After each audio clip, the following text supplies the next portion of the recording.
This is the Miller Lite Cowboys Hour. Supported by Albertsons. And brought to you by Miller Lite, the only beer of the Cowboys. Tastes like Miller time. Tom Thumb and Albertsons, the official supermarket and pharmacy of the Dallas Cowboys. Luke Casey, the official bootmaker of the Dallas Cowboys. Blockchain.com. Invest like your icons with Blockchain.com. Alltech Lansing. Just listen with Alltech Lansing, perfecting sound since 1927. And by Omni Hotels and Resorts, the official hotel of the Dallas Cowboys. Now, your hosts, Nicole Hutchison and Brad Sham. It's fine. From Sidecar Social at the Star in Frisco, welcome into the Cowboys Hour, supported by Albertsons. I'm Kyle Youmans filling in for the great Brad Sham tonight, who is off this evening. He'll be back on Sunday alongside Nicole Hutchison. I'm so glad to be here. Great crowd here on hand at Sidecar Social. How's everybody doing tonight? There we go. Yeah, lots of Cowboys fans. We got blinking lights in the front row. Got all sorts of Cowboys paraphernalia here as well. And I hear a lot of excitement as soon as our special guest walks in the building, and for good reason. Tonight we have all-pro wide receiver and return specialist, none other than KaVontae Turpin joining us tonight. Appreciate y'all for having me. Appreciate you for having me. Thank you. KaVontae, it's so fun getting to talk to you every year, getting the chance to do this and getting to say it, but this is the first time you've been on the Cowboys Hour as an official all-pro. What does that feel like coming up here? It's still the same, man. You know, I'm a humble dude, so it's still the same. I'm just blessed to be here. Definitely blessed to have you here, and of course, it's been a great rise to the stardom that we've seen and gotten to see from the very beginning for you, and we'll get into a bunch of that as well. But let's start with week 3 of the season. Cowboys fall 31-14 to the Chicago Bears. Just your thoughts after getting a chance to kind of review what happened on Sunday. I feel like we played good, we played hard, we played physical. But at the end of the day, we got to play better on defense. You know, stop, let the guys get explosive plays. That's 2 weeks in a row. Trying to find ways, you know, when CD out, try to get all the guys involved and stuff like that in offense. But I feel like we played great. We played physical, just like Shada wanted us to do. I feel like the media and, ourselves, from watching the game, right, you automatically kind of sense that sense of maybe, I don't know if it's confidence that kind of left when, CeeDee Lamb did go out with an injury. But I want to hear from you, what kind of happened in terms of, like, the mentality, the confidence when CeeDee Lamb did go out? I just say, everybody know he the star player, so, everybody, he the leader. So, everybody took a breath. It was like, how can we do it? But, it's always the next man up. And I feel like all the guys, stepped up. Even when they called hit personnel in the game, guys stepped up. Guys was ready for their play and whatever it was. When you go back to the filling in that role without CeeDee Lamb in the fold, and you've done a great job of taking strides in your pass-catching ability and the ways to run routes. I thought the play that you made down the right sideline where you caught the ball and then took a pretty good hit but held on to the football was one of the better plays we've seen in your career, and that's saying something. What happened on that play? What did you see that allowed you to be successful? I'll just say, before we went out there, Dak came, told the receivers to be ready for the whole shot, and I already had my mind up waiting on it because I knew they were going to play cover two. So I was just waiting on it, and once they did it, I really just trying to make a play, be that humble beast I am, and just, be a playmaker. From the week before, I feel like it kind of goes underrated. The fact that you were 4 for 4, 47 yards, even though it may not seem like a big stat line. I mean, for you consistently making plays when this team needs you, this offense needs you, in mentality-wise, where do you feel like your confidence has grown over the last, couple of weeks that we've only seen you play? I just say, it's 100% high, just going into training camp this year, I had my mind on, showing everybody, that I'm a true receiver. So I feel like I did a great job in training camp, and at the end of the day, man, it just I just try to go out there and just be me, not get into the media, not to get just go out there and play my game. One of the things you just said that I really liked is you called yourself a humble beast. Where does that come from? A humble beast, because that's an oxymoron there.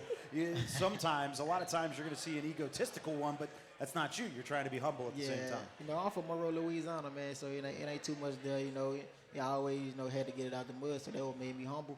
And I just say, you know, on that football field, I'm a beast, you know, so I just try to be that little humble beast that I always am. I know we're going to get to, you know, your West Monroe background, because that's, you talked about it being and how much it's played a role in who you've become a lot. But just talking about where you feel like you've grown the most over the last couple of weeks. Is it pass catching, your route running? Where do you feel like you've grown the most?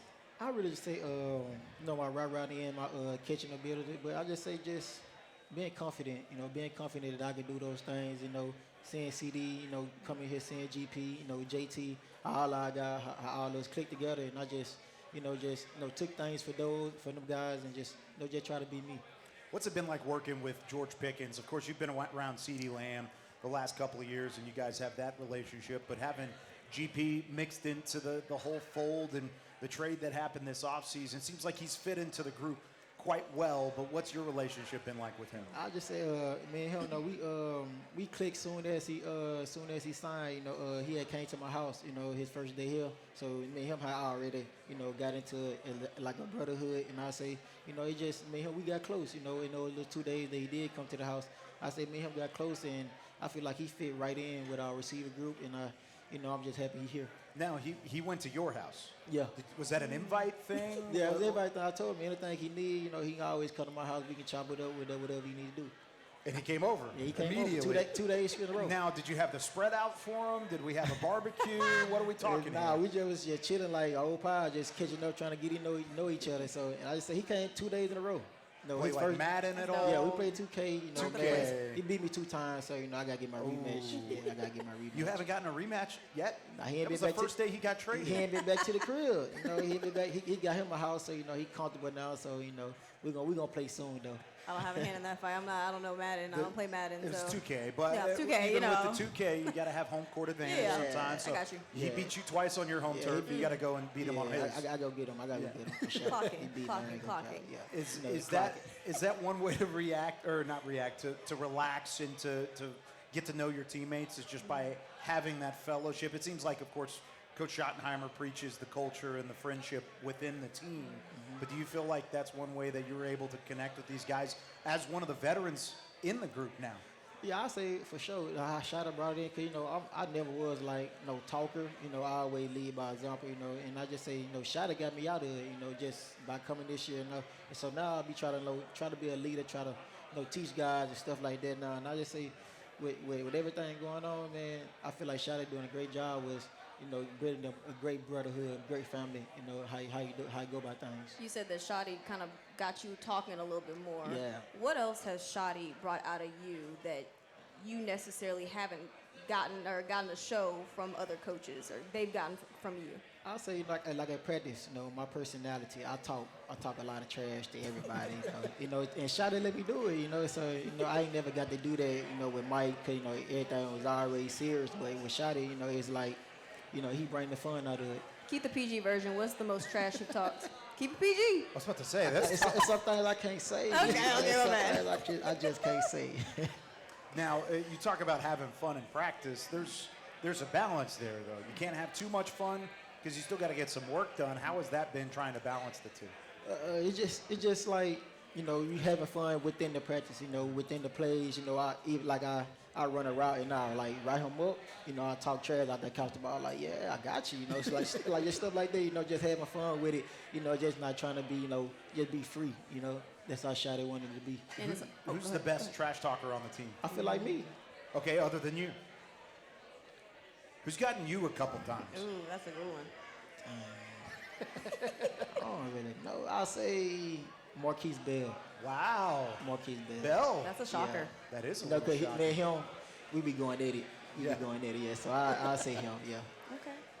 Oh, I'm sorry, my bad. No, you talking about you. Sorry, George Pickens. You talk about Pickens and CeeDee Lamb. You know, how much have they kind of pulled the best out of you as well? Because you always talk about iron sharpens iron. How much is that competitive kind of raised a little bit more compared to years past? I just say, with me being out there more with those guys, I know like CD gonna get double sometimes, George gonna get double sometimes. So I know I'm gonna be free. So I made it like that's one of my goals to like I got to win my route. That's only how I can be successful and I can stay on the field.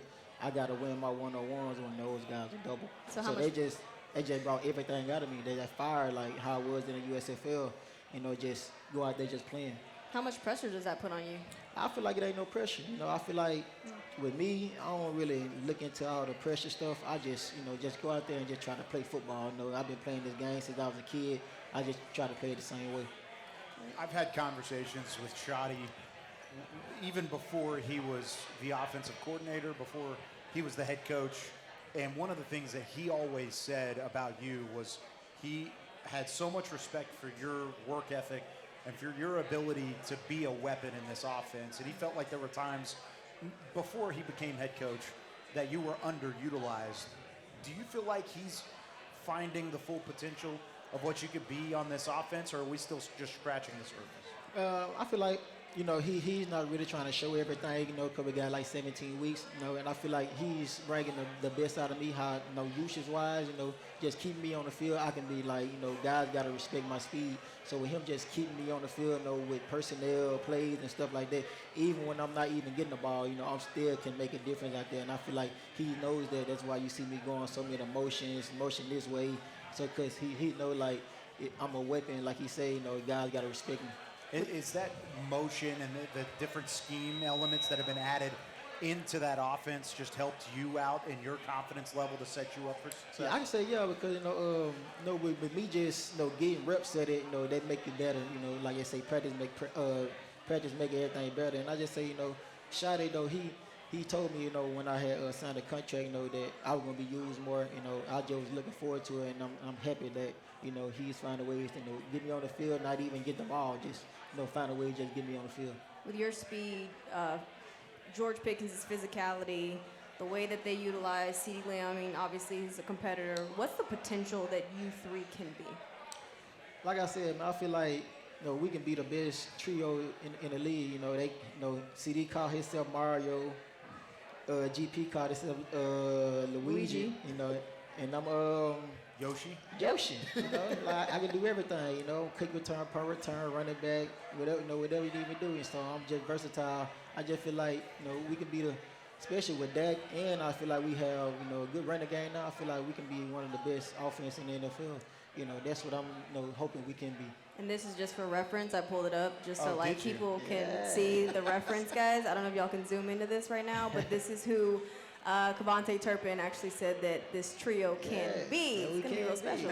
I like it. Super Mario, Luigi, and Yoshi. Yoshi being KaVontae Turpin joining us here on Cowboys Hour. We are just getting started. When we come back, we kind of want to go back into the roots of KaVontae Turpin and how he made his journey to become the fastest man in the NFL. I like that title too, instead of Yoshi. I like fastest man in the NFL as well. Of course, more of the Miller Lite Cowboys Hour coming up in just a matter of moments, supported by Albertsons. Absolutely. When it comes time to shop for tailgate favorites, go to Tom Thumb and Albertsons. Get 10% off your groceries every Dallas Cowboys game day. When you wear your Cowboys jersey, Tom Thumb and Albertsons, the official supermarket and pharmacy of the Dallas Cowboys. We'll be right back. Tom Thumb's.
Back to the Miller Lite Cowboys Hour, supported by Albertsons. In the beautiful backside of Sidecar Social, this is one of the coolest settings you could ever come hang out and listen to. KaVontae Turpin, all-pro wide receiver, here for your Dallas Cowboys on the Cowboys Hour, presented by Miller Lite and supported by Albertsons. Alongside Nicole Hutchison, I'm Kyle Youmans filling in for Brad Sham. Here's the thing. I go down the list of accomplishments that KaVontae Turpin has achieved with the Dallas Cowboys since signing in 2022. First team All-Pro in 2024. Not one, but two Pro Bowl honorees as a kick returner. He was the kickoff return leader last year. He was the USFL Most Valuable Player before that. All of this to say, it was a bit of an unlikely story coming from Monroe, Louisiana, to where you are now. Do you still pinch yourself at times saying that this is where you've gotten to and the amount of success that you've had in the National Football League? Yeah, I still think about it. Just the things that I've been through, in my journey. I think that's what keep me humble.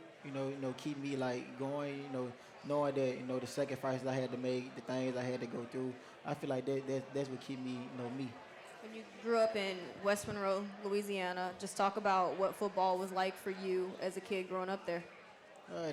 Football, that was everybody's dream. That was everybody's dream. But I had played basketball too, so I had two dreams. But ever since I had one of my best friends had got shot, that's when I started taking the sports stuff really serious. And I feel like once I got to high school, things kind of shifted when I had started getting offers and stuff like that. So I just say man, it was just my dream. That was one of the ways that I knew that I can get out of Monroe, Louisiana, me and my family. And I just took it and run with it. How good were you at the basketball side of things too? Come on, I feel like I'm the best on the team right now. Still? Come on now. A couple hoops over here at Sidecar. I could beat you and shoot for sure. Whoa, that's probably true. That's probably true. What position did you play? I played point guard. I Point pretty guard? much, I like Westbrook. I can't really shoot. Well, trying to go to the goal, dunk, pass. Okay. I really couldn't shoot, but it'll go though. It'll fall. Every once in a while, shooting around 30%. Yeah, pretty much. About 30. Okay. 29. You made something out of that. Now, you talk about dunking. When was the first time you ever dunked or tried to dunk? My first time dunk was my sophomore year in high school. Okay. Yeah. Against Against a team called Evangel. Okay. You remember that moment? Yeah, I remember that. It's an alley.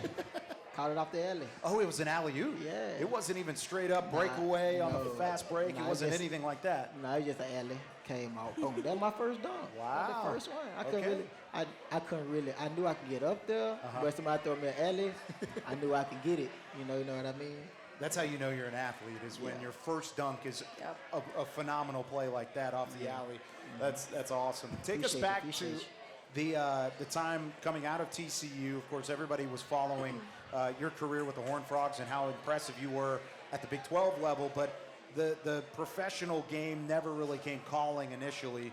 Frisco Fighters come calling, and you get an opportunity to play in an indoor football league. What was that time like, and how much of a challenge was it getting back into the game, but having to keep that same passion?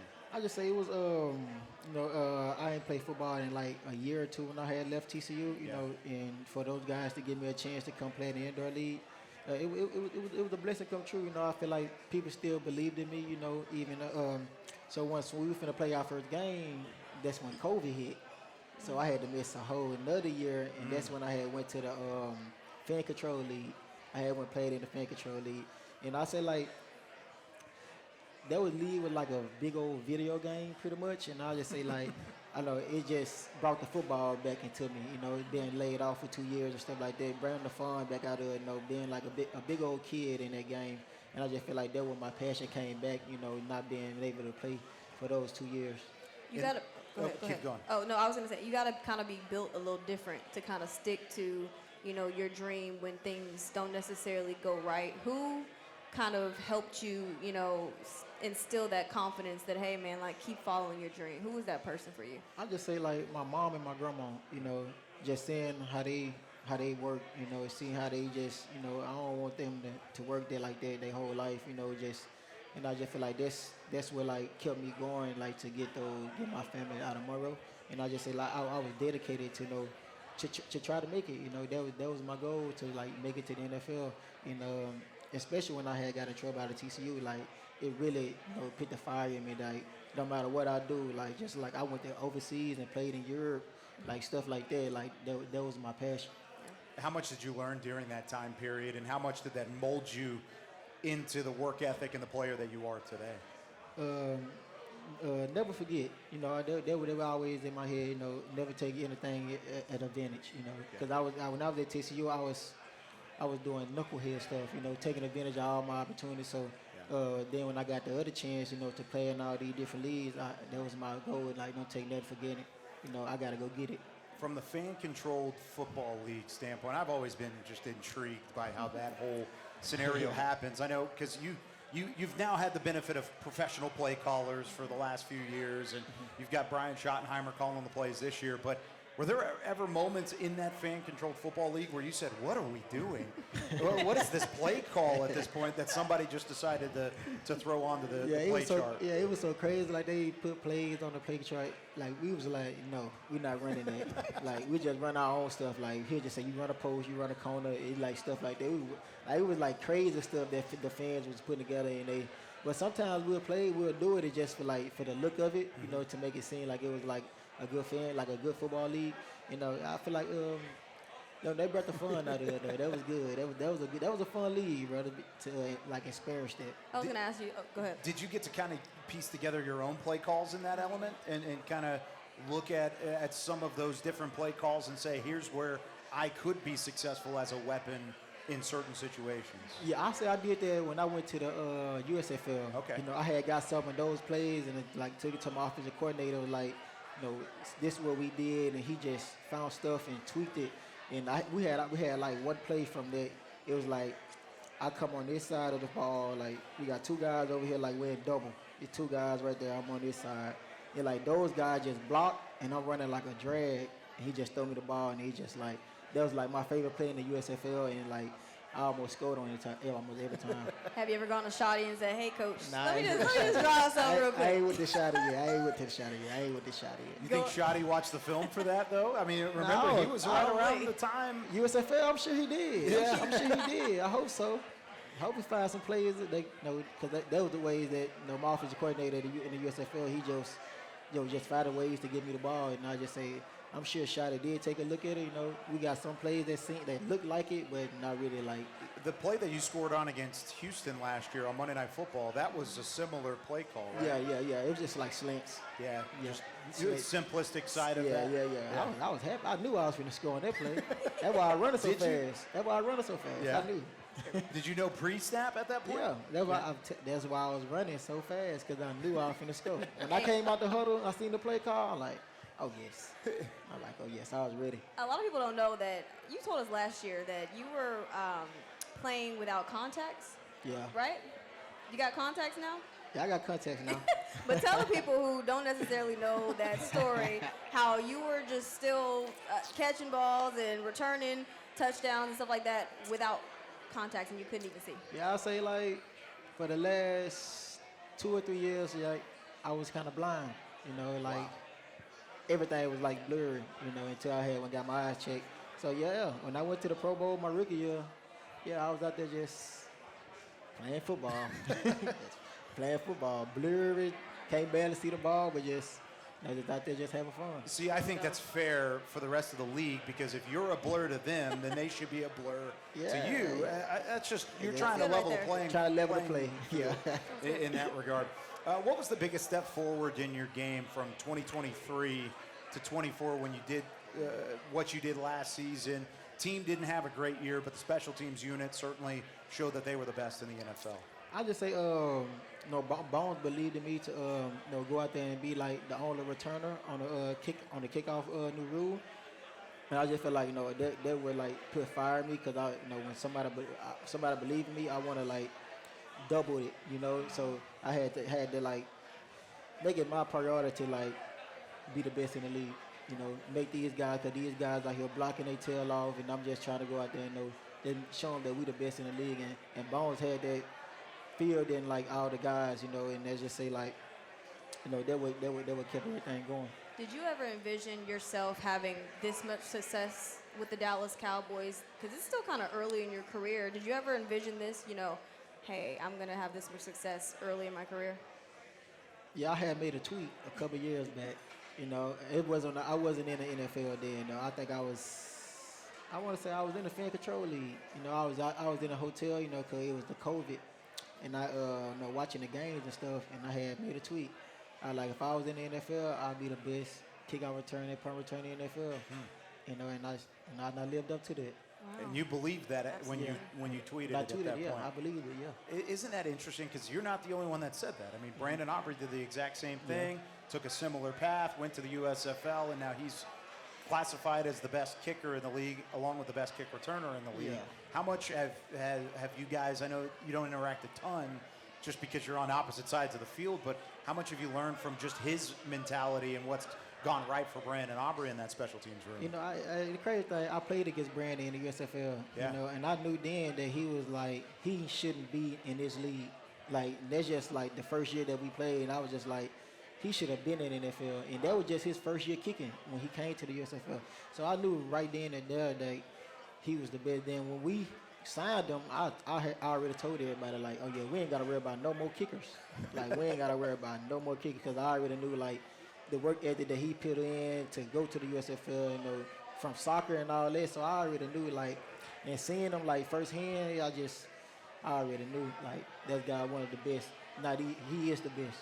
Was there a moment where you talked to Bones Fossil prior to signing Aubrey about Aubrey, or was this all just kind of after it was taken care of? Nah, it was like out there to take care of. I ain't even say anything. I took Bones, you know, that's Will McClay job. I say Will McClay did a wonderful job, you know, going to get me and bringing out the USFL. I think it's kind of unique how, you know, players that come from the USFL, formerly UFL, and they come to the NFL and thrive, right? And I think it's kind of taken for granted. Did players ever come to you, you know, college players, high school players come to you and say, hey, what was your journey like? Like, should I take this route? Should I, you know, or should I just kind of give up? Like, what's kind of the advice that you give guys that are looking to be in the position that you're in? I said a couple guys came to me, especially with the Europe League. You know, a couple guys came to me, and I told them, like, you know, whatever you do, bro, if you want to put your mind into it, bro, just always keep God first, you know, and whatever you want to believe in that you can do it, just go do it.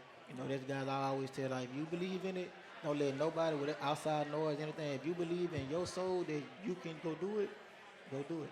And that's exactly what you did. One of the coolest stories in the NFL and on this Cowboys team overall, and it's really fun to relive that a little bit. When we come back, I'm going to open up the floor to fan questions. We've got some fans in the building today that are excited to talk to you. I'm going to give them an opportunity to ask some questions when we come back. More of the Miller Lite Cowboys Hour, supported by Albertsons, live from Sidecar Social here at the Star in Frisco. And brought to you by Lucchese. Stand tall while you're tailgating or cheering in the stands with the Dallas Cowboys collection by Lucchese. Shop the collection today at Lucchese's 6 DFW locations or online at lucchese.com. Lucchese, the official boot of the Dallas Cowboys and Dallas Cowboys cheerleaders. We'll be right back.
Back to the Miller Lite Cowboys Hour, supported by Albertsons. From Sidecar Social, alongside our special guest, KaVontae Turpin, All-Pro return specialist and wide receiver for your Dallas Cowboys. I'm Kyle Youmans with Nicole Hutchison. Thank you for joining us here on the Miller Lite Cowboys Hour, supported by Albertsons. And I know this is normally a last-second thing, and I'm filling in for Brad Sham tonight. And Brad does a phenomenal job of course, calling the games for the Cowboys and then hosting this show week in and week out. But I want to give the opportunity to the fans, because there are a lot of them out here tonight at Sidecar Social. You guys having fun tonight listening to KaVontae Turpin? Woo! Everybody's having a great time. I want to give an opportunity to ask some fan questions. So we've got a microphone up here. If we could, give me your name and where you're from before you ask the question. I go by Q. I'm from Dallas, Texas. All right. What's up, Loyal Q? Cowboy fan. I got two quick questions. One, will you come to my car shop and do autographs sometime after the season? Possibly. I'll give my marketing guy and see what we can do. There you go. Give me your card. All right. And my next question is game one. I'm going all the way back to game one. When they cut the lights out and told y'all to go to the locker room, how was the locker room? And do you feel like the NFL possibly pulled the plug on us to, cheat our Cowboys like they always do? Nah, I'll say, when that happened, that's why we came out of the second half, played how we played. I just say when we went in there, we played the NBA young boy, so everybody was turned up. So that's why we came out in the second half and played the way we played. Interesting. Doing And what you do. that was after the lightning delay in that first game. Yeah. So you went into the locker room and it wasn't sit down and rest. There was energy in there. Yeah, it was energy. It was buku. We was turned up. He was ready to go back out there. What NBA YoungBoy song did y'all listen to? Everyone. Okay. Anyone that Just you could ran think them of. down. That's all we need to know. Anyone you would think of, we had them rolling. Awesome. Thanks, Q, for the question. Larry from McKinney. Going back to your high school, playing football, do you keep in touch with any of your players today? Yeah. I keep in touch with probably 4 of them. And then we having our 10-year homecoming. In a couple, I think this Friday coming up. So I've been talking to a lot of my high school friends. You gonna make a trip out there? Nah, I can't make a trip out there. You got a game to worry about this week. Yeah. The Packers are coming to town. Priorities. For sure. Have they Awesome. gone to your games? Yeah, they be coming to my games. Yeah. That's awesome. Yeah, Thanks for the question. All right. Next one up. Oh, he's got a Dak Prescott jersey on. I'm Stellan from Austin. What's one thing I can do to run faster? I'll say getting it's some parachutes on Amazon. They call parachutes. You can keep it on your back, and it'll get you your muscles in your leg, and you'll be able to run faster. Is that what KaVontae Turpin was doing growing up? I wasn't doing. That's my little brother did though. And my little brother pretty fast too now. Yeah? He's pretty fast too. Not as fast as you? Nah, not as fast as me, but he's pretty fast though. Don't get me What were wrong. some of the things that you were doing growing up? I say run around barefooted. Really? Yeah. I've My heard that. mom and my dad, my mom was a track star and my dad was a football star too, so he was pretty fast too. So I say it really came from both of them, but running outside barefooted too. I think Where'd they run track at? she only ran track in high school. She Okay. ain't go to none of one of them went to college. Hey, well, they still produced you. You got speed, so Yeah, says a lot. Somewhere. Yeah, for sure. What's up? What's up, boss man? Welcome to America's team. Yeah, I'm here. I'm here. Dodgers, really? Oh. We got the Dodgers on, man. I like the Dodgers. Hey, I like the who Dodgers. was your favorite player growing up in any sport that had you inspired? And finally, what did you think when you showed up and you saw this star? I just say my favorite player growing up, that had me fired was LeBron James. That was one of the guys that I looked up to. I always was a humble guy when I always was in the spotlight. And I just say, that's one of the things that, and he a Cowboys fan too. So, that was one of the things that, I took that I wanted to be like him. I like that. that And one then too. you've got the LA hat on. That's another reason maybe about yeah. that. Come I on mean, he now. wasn't in LA at the time whenever Yeah, he yeah. worked by. But no, lots of cool, great questions here. We can continue asking some questions here in a moment.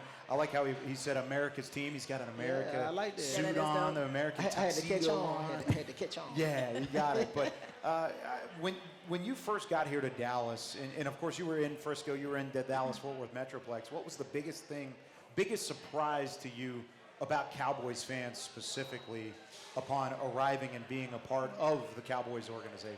I say with the fans, they are diehard friends. You know, that's one thing, you know, even like being in like played in all type of different leagues and stuff like that. And I say that's one thing that I noticed about the Cowboys. You know, they got fans all around the world and they are diehard Cowboy fans. And they love the team. How much do you appreciate? Because, I mean, honestly, Cowboys fans, they are passionate, right? Yeah. And how much do you just appreciate the amount of passion that they show with this team? You know, they remind me of myself, you know, because I don't like to lose. You know, when some losing or some bad stuff click in my mind, you know. So, you know, that's one thing that I say, you know, I love about the Cowboys. You know, they stay true to who they are. And I just say, you know, they love the Cowboys no matter if we lose or win. You know, and I just say, like, they good for it. We talked a little bit about Brian Schottenheimer and his impact on you and the scheme and your career. What was your relationship like with him prior to him being named head coach this summer?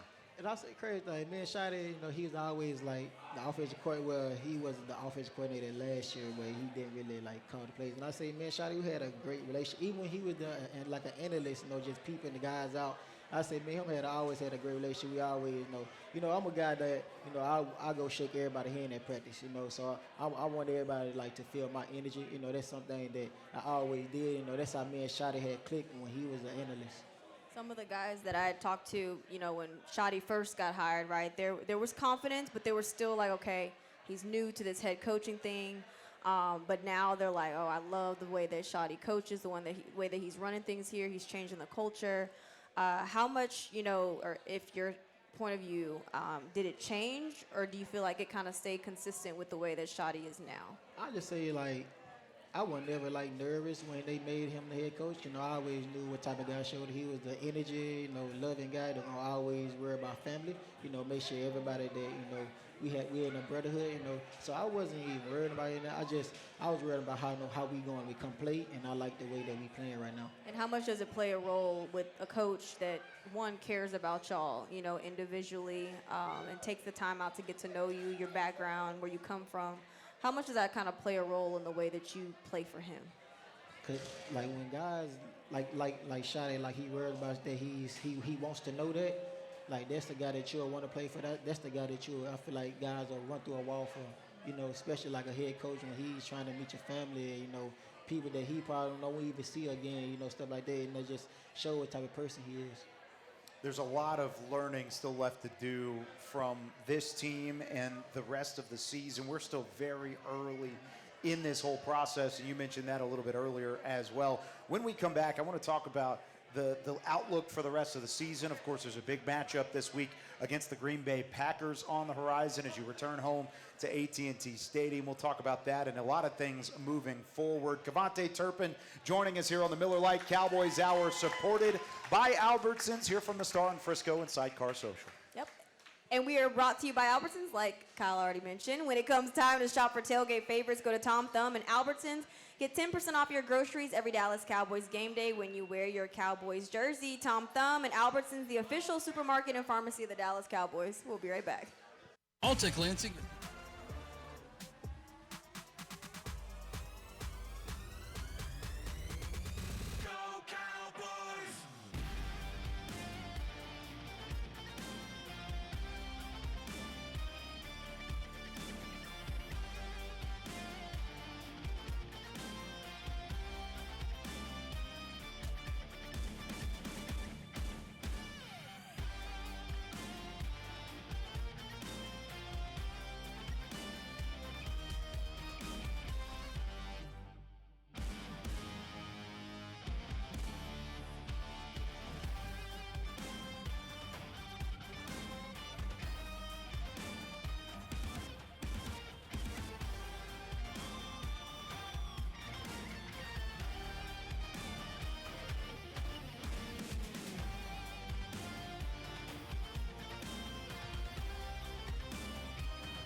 Back to the Miller Lite Cowboys Hour, supported by Albertsons.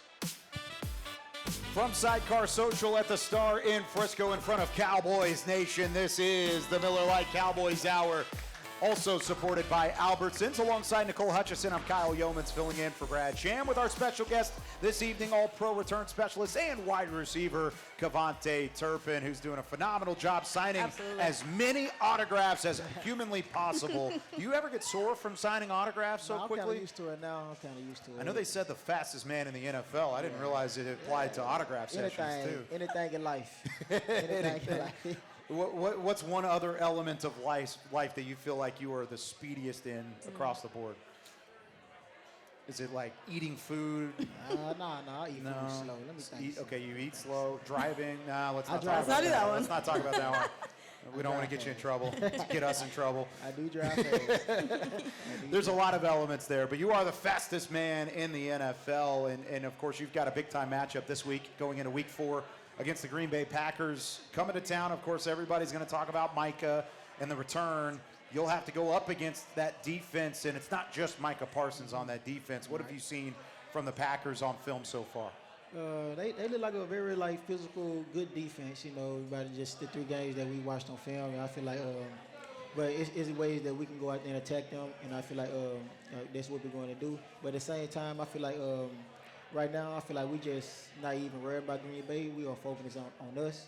So I feel like these next couple of days, we're going to be focusing on us and see how can we get better and see how can we go out there and beat a good team. That was one thing that Brock Hoffman said today to the media today was very much so about the internal side. Falling to Chicago, it's how do you get better as a team? Of course, you're going to have to watch film and you're going to have to dive into that momentarily, but how do you turn things around so quickly because it is such a week-to-week business in the NFL? It's just like, you just got to turn the page. They happen. We got beat. This a humbling business. With the NFL. Some teams that you're supposed to be to gonna somehow can win. So I just feel like we just got to turn the page. Just not focus on us these next couple of days. Then when Friday, Saturday, Sunday come, be ready to beat Green Bay. One of the messages that Shotty's always talked about every week is, you guys are attacking each opponent like you guys are going to play the Super Bowl, right? Mm-hmm. How much of that does he continue to kind of relay that message to you guys daily throughout the week, getting ready for that matchup? That's every day. Even like today, it's always going to be, where we trying to be, where we trying to go. And that's, being the Super Bowl, Shotty, he reminds us that every day. He wanted it in mold and our brain to know that's where we can go. That compete every day mentality that he continues to show. I was getting coffee the other day and CJ Goodwin came over and he said, compete every day. Yeah. Like it's just a slogan that you guys throw around, but you have to mean it at the same time too, right? It's on the word. You can say it so many times, but at the end of the day, you got to mean it. You got to be ready for it. One of the things that I've heard is, like, for example, with the running backs, they do certain things within that group to compete against each other. Is there something that you guys do as a receiver room where, all right, I got to beat GP today. Nah, I got to beat CeeDee Lamb today or something like that? Yeah, some days, that's how I go. And I don't know about the other guys, but, I go out there saying that, I got to be better than CeeDee. I got to be better than GP. I got to be better than even Flo. I got to be better than Jalen Brooks. Yeah. That means that I got to be the best in in this receiver room. That's how I feel like that will help me get better. Because I'm trying, even like the guys on the practice squad, I'm even trying to be better than you today. Even though you're going to get your reps and I'm going to see you do your thing, but I'm trying to be better than you. Even if you have a good day, I want to have a better day than you. So that's how I go about every day at practice. That's a high standard because you look around and you do see so many great wide receivers like Pickens, like Lamb. Even in the early days of you being here, you got to learn from Michael Gallup and some of those other guys who have had success in the NFL. How far do you feel like you have come as a receiver? Because we know what your return ability is, but as a receiver, you've taken strides over the last few years. I just say, man, I just see the things. Guys say I'm not a good receiver, so I always had that in my mind to when people say things about me, I want to show you. I want to prove my point that I can be this. So that was my whole goal when I came into the NFL, to show the world, not even to show the world, you know, I'm a receiver, not just a special teams guy. Like I need to be on the field. So that's always my passion when I got in that field. You know, And you took snaps at running back too. Yeah, anything I can go to center if you need me to. Anything, like anything. Will you? Need you? me to do. Wow. Yes. Okay, we'll me keep to that do. in mind. Yeah. Anything you need me to do. You think like, you could block an interior defensive lineman? I Get up try. there, yeah. I try. Make it give it a That's shot. all I can do for you. I can try. I'd like I'm to see only that. 150. I can try for you. Have you been able to take a hit as a running back before and say, wow, this is what these guys do over and over every day? No, not really, because I try to, like, you know, when I run the ball, I try to, like, move my body ways so I can really take big hits. You know, it's only going to be, like, you know, how I took a big hit, you know, in the last game.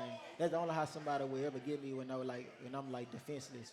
But when I got the ball in my hand running, I try to treat my body, make guys miss, you know, I can't take too many big shots. I like what you said previously, was that you're looking to show this world, you were looking to show this world that you can be a receiver, one of the best in this league. Well, you've been doing that, right? Defenses now have to account for you. What does that do for you in terms of confidence, knowing that now defenses have to respect you because of the weapon that you are for this offense? I just say now I just got to go in and just perform. You know, even though, you know, guys are going to try to key on me, you know, try to even, like, when CD out now, guys going to try to, like, do this and this. So, but at the end of the day, I still got to go out there and make a play. I still got to go out there and just, you know, be a playmaker. Even when the guys keying on me, I still got to go out there and, you know, make a play. How often do you see coverages kind of shift because they see where you're lined up or the way that you motion and things like that? Sometimes it was different when CD was on the field, you know. So I got to see when him not on the field, you know, see how guys gonna play us and stuff like that. But it was like when I was on the field with those guys, you know, because you know they gotta look at them, so you know they can on me when they got two guys on them. Like the linebackers gotta watch me, the DN gotta watch me because I can take a sweep this way. So it just everything they gotta perform and watch me. We've seen through the first 3 games of the year, Dak Prescott making his return from the injury last year. Of course, you had to deal without him in the offensive scheme in 2024 for the back half of the schedule. What's it been like having him back and that trust level that he has with the receivers around him? Like me, like I always told everybody, I tell everybody this even, man, he the best quarterback in the league, you know, and I just feel like when he's on his stuff, it ain't so many things he can't do. And I just say, like, man, I'm happy to how he came out the injury, and especially how he came out the injury and playing, how he playing these last 3 games. I feel like, man, I'm happy for Dak, man. You know, he deserved what he's getting, and I just, you know, happy for him. That's my guy for sure. What part of Dak's game do you feel like doesn't get enough respect? His toughness. You know, he sit back there and take shots, even when guys in his face, and deliver a good ball. You know, and I just say, like, that's what guys gonna see. Like, he's a tough guy. You know, that's the Louisiana people is. You know, we tough. We tough. That's a Louisiana love right there. Were you on the field when he took the shot and had some words for the Chicago interior defensive lineman on Sunday? Yeah, I was in there. I had some words for him, too. I thought you were. I had some What words. were some of the words that you can share over airwaves that are allowed at this point in time? What was the message between Dak in that moment and you in that moment? I just tell him, don't hit my quarterback like that. You know, you want to hit somebody, hit me like that. You know, don't hit my quarterback like that. Don't touch my quarterback. There's some things that I would tell those guys, like, don't touch him. Like, you ain't worth to touch him. You know, that's things that that's things that make guys mad. You know, especially if you tell him he ain't worth to touch him, even though he supposed to touch him. So that's some things that make the guys mad. Do players ever get shocked when they see how tough you really are? Like, do you ever see that happen? Yeah, you know, because I'm a little. So when I take big hits and get up, you know, guys be like, that's a tough little dude. You know, that's a tough little dude. But I always been like that. You know, I got a heart of a lion. Even though I always know I'm always gonna be, you know, even in the league I played in, I always the smallest guy on the field. You know, even in college, I always the smallest guy on the field. So I already had it in my heart, I had it in my brain that, you know, I'm gonna be the toughest one out here, though. You've had some creative, I guess to say, like, nicknames. You say you have a heart of the lion, but you're also known as the Beast from the East as well. What's one of the best nicknames that you've been known for, would you say? Video game. Video game? Oh, they call you video game. They call me video game in high school. They say I played like a video game. Like, you never know what's gonna happen. Okay, what That's a about good like one. Turpin time, Turpy, speed? I mean, we've heard a number of different nicknames. Turpin time is what put me on the map, you know, when I got to college. No, that's the best one. Turpin Okay. time. That's the best one. What And about the it's still Turpy there. speed? Have you heard that one? I hear it every now and then. Every now and again. But Turpentine is the one I always hear the most. Yeah, the torpedo. No, I a good don't one. No, you don't like that one? Okay, we'll cross that one out. Don't ever call KaVontae Turpin that ever again. We'll go ahead and just wrap that one all the way up. Yeah. As we wrap up here on Cowboys Hour, KaVontae, it's been great conversating with you and getting to talk with you. What's your goal as the season goes on? Still very early in the campaign. What are you looking forward to the most? I'm just looking forward to play championship football. I feel like we can be a championship team. I just feel like that's what we that was shot at leading us to, and I feel like we just got to buy in and just come out there and just show them that we can play complementary football and go out there and be a championship team. Cause that's the way we practice. And I know that you're a player that you're not really a stats guy, right? You just want to do everything that you can to help this team win. But for you specifically, what does a successful season look like for KaVontae Turpin? I'll just say Pro Bowl or All Pro. That's one thing that I look at. Like you said, I'm not into really the stats. I'm out there trying to win. Any way that we can go out there and win. That's all I care about. I just hate losing. And so anything that we can do, even not even touching the ball, as long as we win, I'm happy. You've had some really big moments in these last couple of years. It's been super fun getting to watch you ascend in the NFL and continue to take steps in your career and in this offense. Really excited to see what you have going on the rest of the season. Can we get a kick return at home? Ooh. I feel like all the kick returns and punt returns have been on the road. I think they be scared to kick it to me in the dome. I don't know why. I feel like they be scared to kick it to me. Yeah. We'll get you one at home. You've had a touchdown at home. Yeah, I had a We'll get you touchdown. a kick return or a punt return. I need a kick return, punt return at the house. I do need one. We're going to claim it. We're going to claim it. We're going to have it happen this week, week 4 against Hello. the Packers on Sunday Night Football. Everybody give it up for KaVontae Turpin joining us here on the Cowboys Hour, presented by Miller Lite and supported by Albertsons. We'll see you again next week. For Nicole Hutchison, I'm Kyle Youmans. This has been a production of DallasCowboys.com and the Dallas Cowboys Football Club. How about this, Cowboys? Yeah!